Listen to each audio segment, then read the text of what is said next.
दोस्तों मनीष कश्यप जिस सपना को लेकर माइक उठाया था, 9 महीनों तक जेल में गया था, वह आज सपना पूरा हो गया। दोस्तों आपको बता दें कि मनीष कश्यप का राजनीतिक में आने का सपना बचपन से था।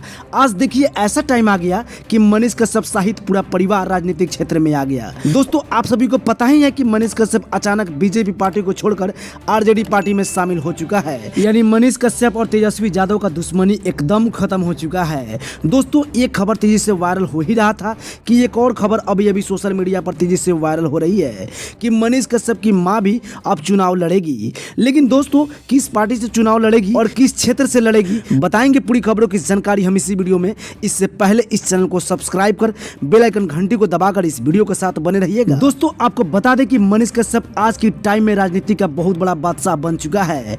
कब किस पार्टी के साथ ये कौन सी गेम खेल सकते हैं इसका आप अंदाजा नहीं लगा सकते हैं। दोस्तों मनीष कश्यप अभी अभी बहुत बड़ा ऐलान भी कर दिया है कि मनीष कश्यप खुद चुनाव लड़ेंगे ही लड़ेंगे और मेरी मां भी चुनाव लड़ेगी। दोस्तों ये दोनों मां बेटे अलग अलग क्षेत्र से चुनाव लड़ने का ऐलान कर दिया है। लेकिन दोस्तों आपको बता दें कि तेजस्वी यादव मनीष कश्यप सहित उनकी मां को टिकट देने का ऐलान कर दिया है।